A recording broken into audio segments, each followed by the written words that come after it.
This team's been really good. This team doesn't have any complainers. Guys just do what they're coached to do. They work hard. We don't have a lot of negative guys on this team, and we have some real positive leadership. Just have to get used to it. Just have to keep doing it. Have to keep recruiting. But it ain't like we've been the top 5 or 6 every year, 4, 5, or 6 every year. And then whatever they feel and say. I don't worry about somebody else unless they, like I said before, that all the things that went on had nothing to do with NIL, had nothing to do with all the other, and because that's what they were accusing us of. And I think NIL and transfer portal is truly affecting college football. But that wasn't the case with us. That's why I said what I said on the other. So what I look for in our quarterbacks is that they want the feedback. They want to be coached. They want the feedback. They want to know what they need to keep getting better at, and all those guys have been that way. When you get a quarterback that doesn't want to be coached, he's not going to play for you. Right. Ooh, welcome in to the latest episode of that SEC podcast. I'm your host, Michael Bratton. I go by SEC Mike on Twitter. And we got a terrific show lined up for you. We're going to preview some of the upcoming SEC spring games we got here on Saturday. We got Kentucky, Auburn, Texas A&M. Seems like we're talking Texas A&M every day now. And man, did I step in it with the Aggie fan base. We're going to get to that in a second. But before we do that, want to make the note that the ESPN bracket challenge that we had on, that has obviously concluded with the championship game last night. Congratulations to Kansas. Burning hell, as Mizzou fans would say. But, hey, they won it. And the guy who won that SEC podcast bracket challenge, Cracky, I've already touched base with him. His prize is already on the way. But number 2 here, we're going to throw it up on the screen if you're watching on YouTube. Kevin H., 1992, you get a prize. And Dutton, number 2, you finished 3rd, so you also get a prize. So reach out to us at thatsecpodcast@gmail.com or hit us up on Twitter. Just send us a DM, whatever's easiest for you. If you are, again, Kevin H., 1992, or Dutton 2, we got prizes lined up for you. But on with the show, let's start right there with I got a little mea culpa here. I screwed up. If you're going to say some crazy stuff, you got to back it up, or you got to admit when you made a mistake. And here's what happened. So Tuesday, I've kind of run through this before, but had another appearance on the Paul Finebaum show. If you missed that, you can also check that out on our YouTube page. I've uploaded that to the That SEC Podcast YouTube page, but got to hang out with Paul for about 10 or so minutes. Really great conversation. And as they always do, they find the juiciest part of the content, they tweet it out, and man, did I piss off the Aggies. So let's get to the interview. I'm not going to play the whole thing because it's like 11 minutes long here, but I'm going to play the part Paul was asking me about NIL, Jimbo Fisher, Lane Kiffin, the back and forth, and I'll show you the tweet in just a second, but it set the Aggies off, and I kind of missed the point a little bit, but I also screwed up, so I got to own up to it. Michael, let's get to the NIL conversation, and it just seems like true or false, A&M is now the bad guy. Everybody else is, we should feel sorry for, including Nick Saban at Alabama. It just doesn't seem fair. I'm giving you the narrative, of course, not the reality. But how much of this is reality, and your take on what Jimbo Fisher has done and how he has done it?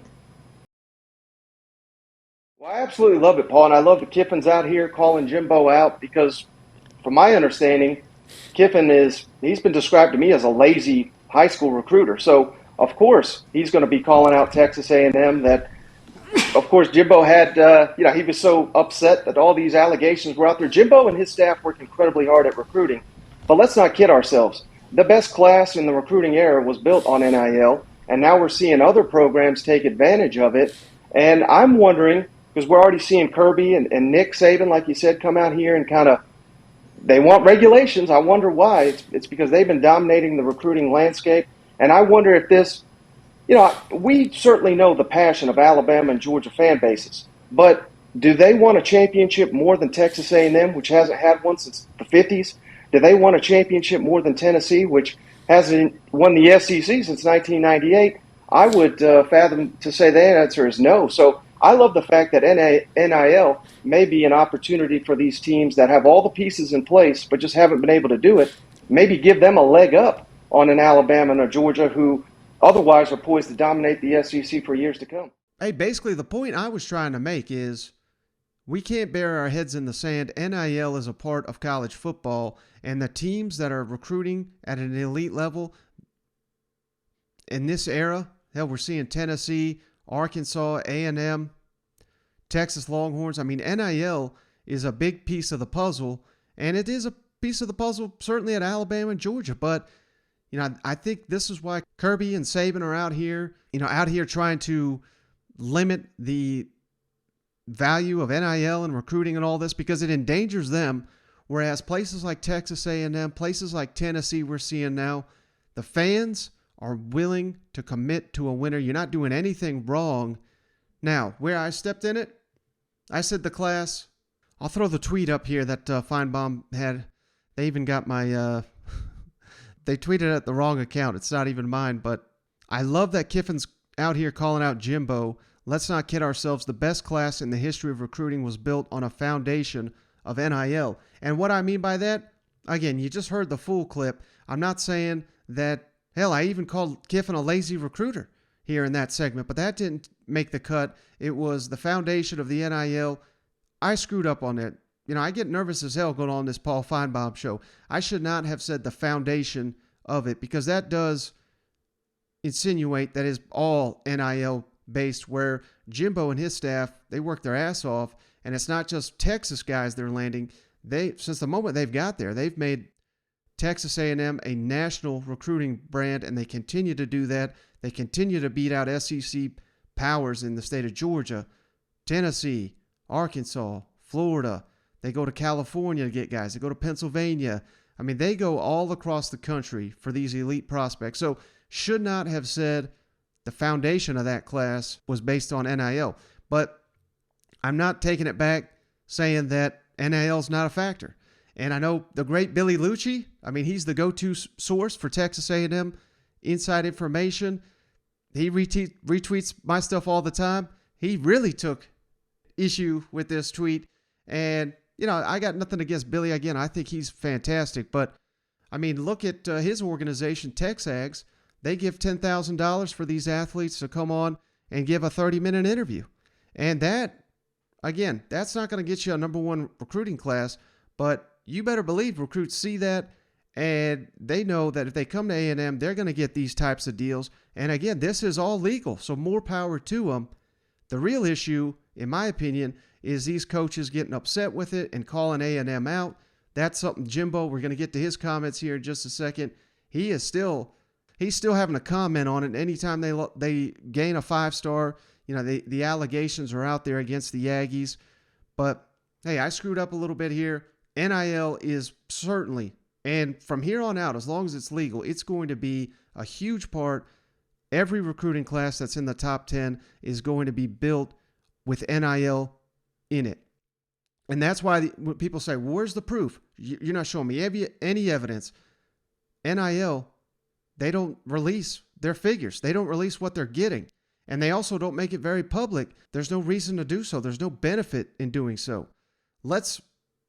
It doesn't even matter if we're talking Texas A&M here. If a quarterback comes in 1 year and he gets $1 million deal, what's the next quarterback going to say? I want $2 million. What is your rival going to say when they hear you're giving a quarterback $1 million and they want him? We'll give him $1.5 million. This is just going to be an endless cycle of throwing money around. This is all under the table and it's all legal. But hell, we just saw it with the huge $8 million deal. We can't even technically say who that is or reveal what school he's going to, his name, nothing. Because once you do that, then the contract's broken. So where's the proof that Tennessee paid a guy? There's no proof. You're not going to get proof in the NIL era because it's written into the contract that once you start blasting what I'm getting, here's what I'm getting paid by this NIL collective or this business venture. That's why Saban's out here saying $1 million, because he wants that figure out there, whether that was true or not of Bryce Young. It benefited Alabama in that scenario. It's not going to benefit them to announce every single NIL deal they come about in the years to come, and it ain't going to be coming out. But trust me, every one of these major classes is going to be having NIL deals as long as it's legal, and it's perfectly legal. And the main point I was trying to make, credit A&M and their fan base for doing what it takes to push that program over the top. And I think that's going to give them an edge in the years to come over a lot of these programs like an Ole Miss that, at least for now, they're unwilling to get into paying what it's going to take to stay at the top of the college football. And Tennessee, let's throw them into it as well. They are committed to paying these guys. And at the end of the day, there's no guarantees in college football, but it's going to put you in a better position if you're landing elite recruiting classes. And if Texas A&M wins the SEC, makes the college football playoff, and wins that elusive national championship, this is going to play a huge, huge part in getting it done. And I'm talking about NIL. While at the same time, two things can be true. Jimbo is arguably, I would say, a top 3 recruiter in the country, right there with Nick Saban and Kirby Smart. Those are my 1-2. Jimbo is right behind him. He's in that class. NIL is legal, and as long as it is, these athletes are going to be getting paid. There's no doubt about it. Now, quick little update here from Alabama. Want to get this on the docket here before we preview these spring games, but interesting news here because one of their emerging players here at the receiver position, a position of need there with the Crimson Tide, sophomore Agiye Hall, reportedly no longer on the football team. He's been moved from the online roster. This was first reported by Charlie Potter of 24/7 Sports. Now, interestingly, Agiye Hall has taken to Twitter and said, hey, this is news to me. So, hey, we'll see what happens here. But, Alabama has not corrected the report, and Hall is not on the roster. So he may just be suspended for the time being. But whatever the issue is, this is a very, very talented young player that this time last year, he was a star of the spring after the performance he put on in the spring game. But I realize, I believe it was the national championship game, had a big drop. Fans have it's almost like when a guy leaves, they're like, well, on to the next one. But I don't know, Agiye Hall, very, very talented player. Could this be the guy Saban was kind of talking about? We don't got no complainers. I don't want to go that far because I have no idea if that's accurate, but fans are going to read into that, no doubt. But interesting scenario here. Alabama looking for some receivers to step up. I know they got Jermaine Burton. Continue to hear great things about the Georgia transfer. He should star for the Crimson Tide. And no tears shed here for the Crimson Tide because they are absolutely loaded at the receiver position. But you hate to lose a guy like Agiye Hall because you got to believe that, if he gets his issues resolved, he could be a huge, big-time player for many teams across the country. I feel like we're talking A&M every day, but the spring is coming to an end here in College Station this Saturday. So let's jump on down to College Station, where the spring game is set to kick off at 2 o'clock Eastern, 1 o'clock Central. And all 3 of these games, I should note, are being just streamed by ESPN Plus, SEC Network Plus. It's not going to be on your traditional cable dial. You're going to have to jump on a computer or a tablet to watch these games if you're unable to attend. But, what am I going to be looking for from the Aggies? I really want to see Connor Weigman and see what he looks like at this level. Max Johnson, Haynes King. Yeah, well, the competition is not going to be decided by Saturday. I'm not being naive here. This thing's going to play into the training camp. But I just love to get a first look at a quarterback and see how the speed of the game, how it translates. Does he have the respect of his teammates after being just in his first camp? And all indications are Connor Weigman has that. He's in the thick of it for this quarterback competition. So my eyes are going to be glued on the young 5-star freshman to see what he can bring to Jimbo Fisher's offense. And sticking right there with hopefully he's going to be Connor Weigman's favorite target here, the 5-star freshman receiver, Evan Stewart. Jimbo Fisher pumped him up today here on Tuesday during his latest media availability. Could this be the game-breaking receiver that A&M has been waiting for? Very well could be based on early returns. So I'm going to be keeping my eye on Evan Stewart. This defensive line, we got some second-year players like Shamar Stewart ready to step up. They need to not only take their games to another level, but how do they match up against Texas A&M is loaded on this defensive line. So, I think we can learn a lot about the Aggies and their next generation of defensive linemen. Want to see who that is that emerges. No idea who will emerge here on Saturday, but that'll be something to keep your eye on because A&M sending a lot of guys to the NFL on the line of scrimmage in recent seasons, but this may be an even better defensive line, which is a scary thought for the rest of the SEC. Sophomore running back L.J. Johnson. We just had Travis Brown on the show breaking it down. Looks like LJ will be right there in the thick of it for the backup running back job. I want to see how he looks. And these receivers, man, Euclid Brown, year 2 in the system. Moose Muhammad, year 3. These guys really, really need to step up. I hate to keep harping on the same points, but if A&M is really going to exceed all these expectations, hell, we just had the over-under at 9. A&M fans, they seem to... The only ones that A&M fans are more upset with than me right now is these people setting these damn lines because they think the Aggies are going 11-1 at worst. It ain't going to happen unless these receivers step up. You got to have a number of weapons to excel in the SEC, and I need to see it. We've been hearing great things about Brown for 2 years now, Moose Muhammad, Evan Stewart. Let's see what these guys bring to the offense in the spring game. It's a perfect setting for a matchup against an elite secondary. Let's see how well these young receivers perform here on Saturday. But before we get to the game here, let's add some comments here from Jimbo Fisher on the quarterback competition. Where does this stand? Haynes King, Max Johnson, Connor Weigman. Where's this thing going? It's certainly going into the summer, according to Jimbo Fisher. Jimbo, just kind of focusing in on Connor, you said that he was the best quarterback in the class last year. When you look at where he's progressed this far coming out, what's the biggest thing you've noticed about him? Maturity. Doesn't get overwhelmed by the moment. Very, very quick learner. Very instinctive young man. Quarterback battle seems like a good one. Do you see it stretching on into the summer? Or? Oh, yeah. Well, I don't think there's any doubt. I mean, we'll see how it goes. And like I say, you know when you know, but I think all 3 guys have had their moments, and they've all played well. And I've been very pleased with Haynes. Haynes, I thought, really last scrimmage did some really good things. And plus his legs, I thought Max was excellent. He was really sharp making throws, making deep ball throws, and getting the ball out, and also moving well. And I thought, again, Connor was excellent. I mean, creating plays with his legs, with his arm, with his intensity, quick release. But they're all starting to see things now the best way. So I think all have progressed really well.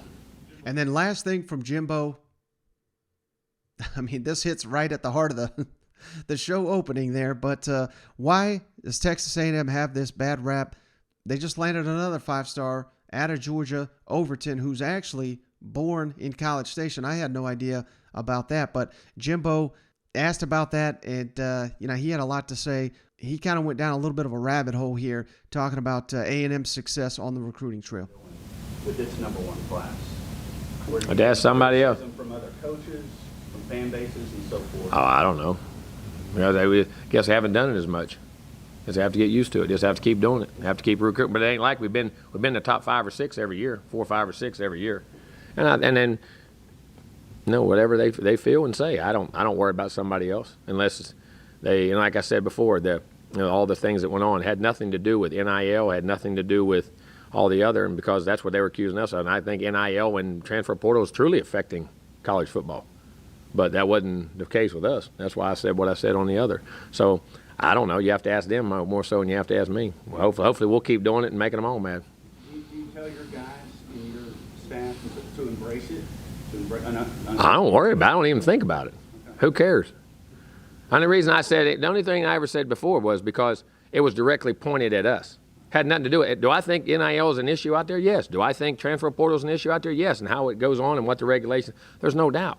But those were pointed figures right at us is why I made those statements, because that's unfair to the kids who got recruited. That's unfair to their families, and that's unfair to the staff that recruited them. And that's what and unfair to Texas A&M. That's the only reason I brought that up.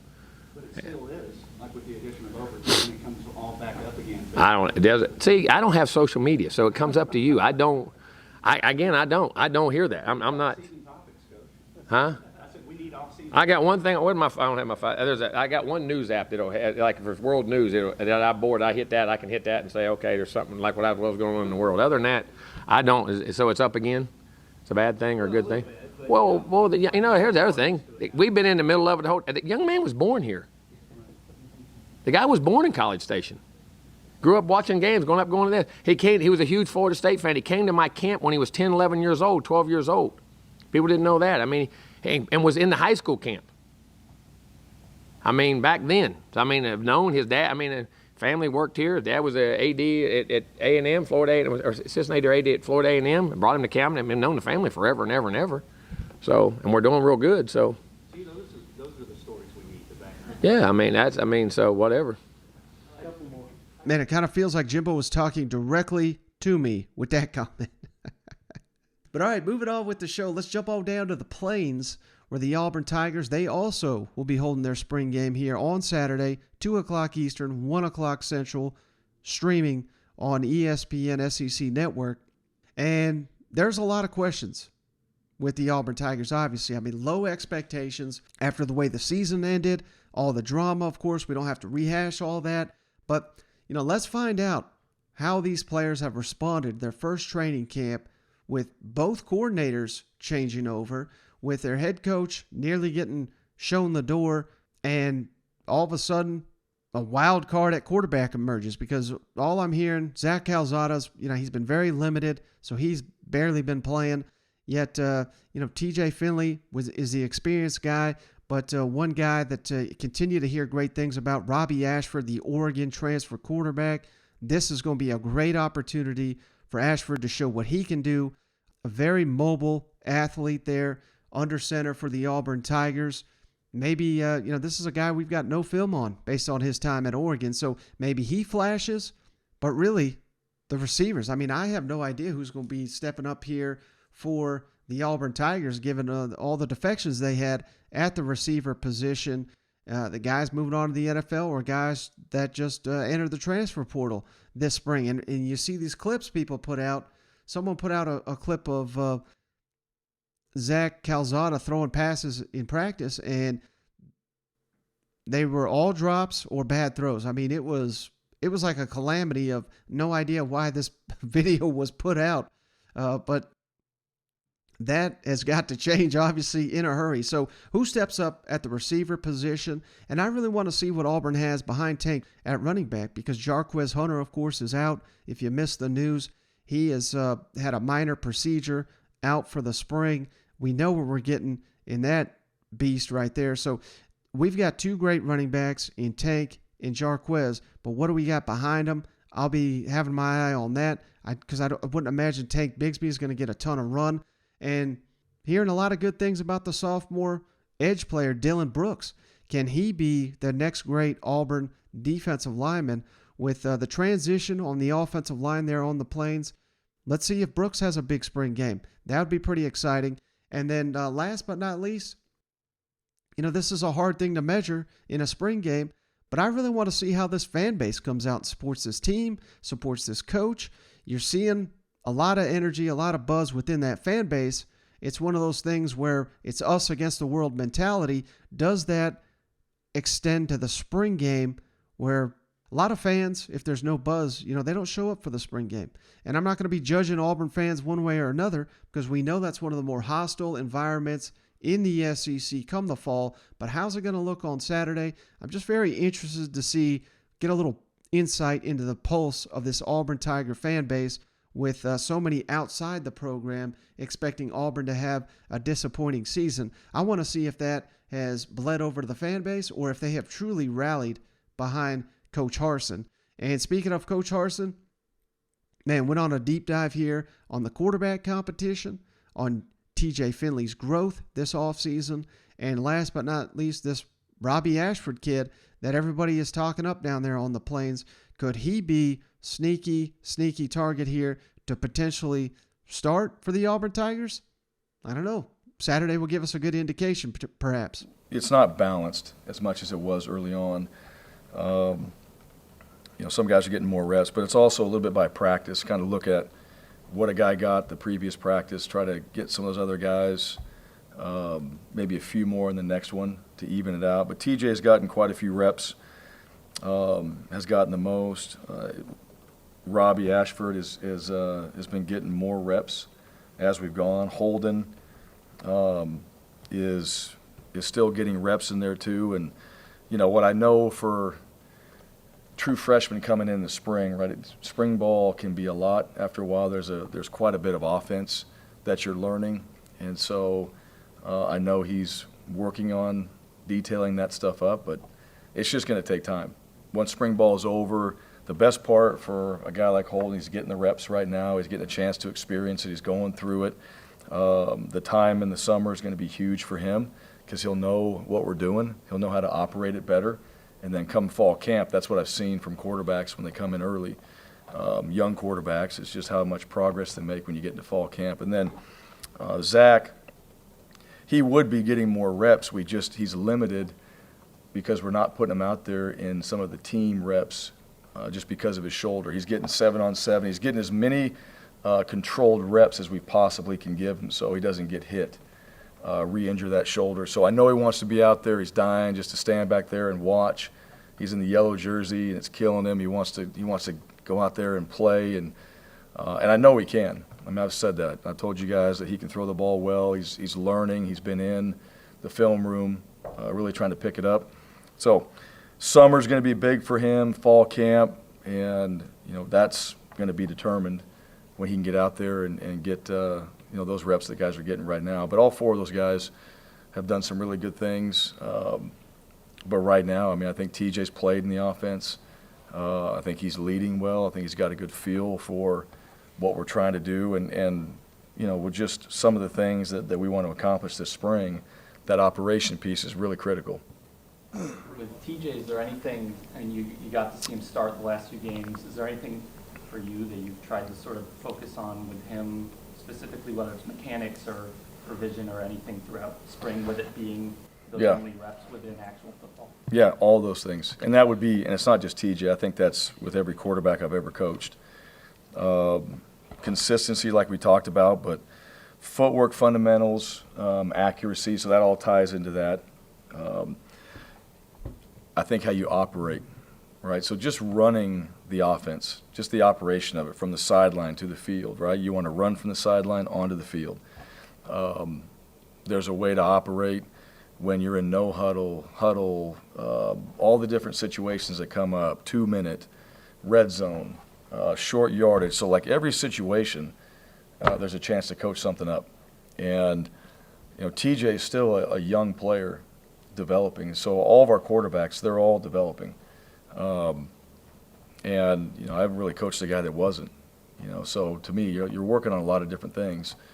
But I think he's got a good handle on the operation. He's got a good handle on what we're trying to get done with some checks. I think he's seeing the defense well, and now, it's just going out there and making plays, throwing accurately, making the right read, being able to handle the different pressures and things like that the defense is bringing. You see a lot of that stuff in spring. So, I mean, it's really it's all those things. And what I look for in our quarterbacks is that they want the feedback. They want to be coached. They want the feedback. They want to know what they need to keep getting better at. And all those guys have been that way. When you get a quarterback that doesn't want to be coached, he's not going to play for you, right? That's the bottom line. So he's been really, really good from that standpoint, and we're going to keep working on those things. The last couple of seasons, so it's been a while since I guess a lot of people have seen him play. What do you like about him as a quarterback and kind of what he's bringing to the table as a guy who's getting more reps right now? Yeah, I like he's trying to get better. I think he cares. That's what I like about him most, is he wants to improve. And he wants to play. He wants to be the best quarterback that he can be. He's athletic. He can throw it. He's got the tools. He's learning a new system. So, a little bit, you got to, there's some patience that come with that. And you got to understand that. And so I think, You know, a lot of times we all want it right now. I mean, there's a little bit of patience for all the players that are learning something new. Jay Fair's learning it, right? We got new guys in here. So as long as they're trying, as long as they're studying, as long as they're preparing, as long as they're asking the right questions, they care, it's important to them, then you know what, we'll get them where they need to be. We'll coach them and we'll get them where they need to be. And I see that from Robbie, and he wants to be good. Makes a mistake, right? Hey, I know it bothers him, but you got to move on. You know, you got another opportunity. It's the next play, and then, you know, just trying to train habits. All right, last stop on the show. Let's kick it on down to Lexington, where the Wildcats will be having their spring game. Different time here, 1 o'clock Eastern, noon Central, again on ESPN SEC Network streaming. But Kentucky, with some staff turnover, want to see how the Kentucky offense looks. Make sure see that it hasn't drastically changed. Rick Scangarello, the new offensive coordinator, plans on keeping things a little close to the vest. We'll play some of his comments here in a minute, but I want to see if Will Levis, what he looks like, see if he's taken a next step. And again, we probably won't learn much about Will Levis in this spring game that we didn't already know. But how about Deuce Hogan, the Iowa transfer? I believe he was a former Elite 11 quarterback. I want to see what he brings because I didn't have much confidence in the backup quarterback position at Kentucky last season, but that could be changing with what I'm hearing about Deuce Hogan and his big arm. So I want to see what he looks like in this system. And, of course, potentially the breakout star there in Lexington this season is going to be Tavon Robinson, the transfer receiver from Virginia Tech. Everyone's going to be asking, is he the next Wan'Dale Robinson? I think that's unfair because he was such a dynamic player. He's going to be a big-time player in the NFL. Let's just see what Robinson, how he fits into this offense, see if he can make some plays in the spring game because, Kentucky's going to need some help there. They love what they got at running back. And speaking of that, Jaton McClain, I want to see what he looks like. We all know Chris Rodriguez, what the workhorse he is. He's going to break the school record as long as he just has his average season here. So we know what we're getting in RB1. I want to see what we're getting behind him, Cavassier Smoke or McClain. Who's going to be stepping up? I'm hearing great things about McClain. Want to see him in action. But what I really want to see with Kentucky, which it's not sexy, but this is going to be potentially what takes this Kentucky team and the defense in particular to the next level, is this defensive line. They've had so many great additions via recruiting the last couple of years, but we all know Kentucky is such a developmental program. They don't rush guys out onto the field. So I need to see guys like Trayvon Ripka, Justin Rogers, Octavius Oxidine. I want to see that they've taken the next step and they can set the tone. Kentucky, we all know, is a program built through the offensive line, but there's some transition there this year with a new line coach and 2 tackles off to the NFL. The defensive line, I want to see him dominate on Saturday. I don't think there's any excuses for those players to have an outstanding spring game. I need to see it. And speaking of the O-line, hey, he may not be ready game 1, week 1, but there's no way he doesn't see the field. Kenyatta Goodwin, the 5-star offensive lineman, how does he factor in to the big blue wall down there? He's probably going to be a backup here in the spring game, but I want to see what he looks like in full uniform and see just the raw potential that he's got to be the next great Kentucky offensive lineman. So those are kind of the things that I'll have my eye on. And I just thought, if you don't know, I'm sure the Kentucky fans do, but they're expecting rough weather there in Lexington. It's going to be cold. It's going to be rainy. So, who knows what kind of turnout we're going to get. And that is something that the offensive coordinator, Rich Scangarello, kind of jokes around about. But in addition to that, he seems very, very pleased with the players he inherited, particularly Will Levis and the new center, Eli Cox. So let's kick it over to Rich Scangarello, who kind of previews the Kentucky spring game and what we'll be getting in Lexington this weekend. Spring game, do you kind of want to give people a show, or do you kind of view it as more than just a regular practice? Kind of what's your... If it's cold enough and no one shows up and then we don't show anything, everyone will be happy. But no, listen, the one of the advantages that we have right now is there's an unknown to what we're doing. Obviously, you'd like to keep as much of that in-house as possible until the last second. And so, yeah, I mean, as it goes, you don't want to go out there and give them everything, but yeah, you want to go out. To me, the biggest part is we're continuing to evaluate, and there's got to be 55 to 70 reps out there for players that they have to get better at. We have to evaluate them at that are invaluable. So how we use those and trying to put guys in positions to make plays is what's most important to me, and seeing who can step up in those moments. And I thought last week, again, it was good, and I hope we can continue to do that and build on that and take it into summer. But no, we're not going to open up the playbook to the world, and that's just the way it goes. What you're seeing now, how did that compare to your expectations before camp in terms of what guys would learn and how they transition to your system? Yeah, it's been 1 to 10. There's guys that are 10 and it's easy and they picked it up quick, and there are other guys that are new and maybe their foundation isn't there and it's going to take a little longer. But that's the bottom line is it's our job to learn what they can and can't handle, and we're going to push them to the max. And I've been very pleased. In the end, if you have a quarterback that has the mental capability to handle a lot, a center like Eli that can handle a lot, I think that they can steer the ship and they can bring others along, and it helps them, flow in your system a little easier. And I've been pleased, though. We have, Coach has done a great job. We've recruited some really smart football players. There's talent, but there's some really smart football IQ guys, and that we need that. Our system is not easy in that way. You got to have some ability to learn to be able to play for us. And then these sentiments were echoed by their new offensive line coach, Zach Yenser, who obviously coached with Scangarello there with the San Francisco 49ers. Now they're transitioning together back to college through Lexington. So let's kick it over to Zach Yenser, who echoes a lot of the same sentiments, loves what he inherited, and, make no mistake, the players are learning these coaches, the coaches are learning the players. They got hired on so late in the process, right before spring practice. Kind of interesting and transparent comments here. And if I'm a Kentucky fan, I'm fired up that both these coaches seem to be so pleased with the players they inherited there in Lexington. Rich mentioned Eli being able to handle a lot. How's that transition to center gone? I think Eli had a really good year last year at guard, but I think transition to center has helped him out tremendously. He's a very bright guy, gets everybody on the same page. He's physical, he's strong. I joke around with him all the time. I say he has big shoes to fill with Fortner, and Drake's in the room again. So he has big shoes to fill.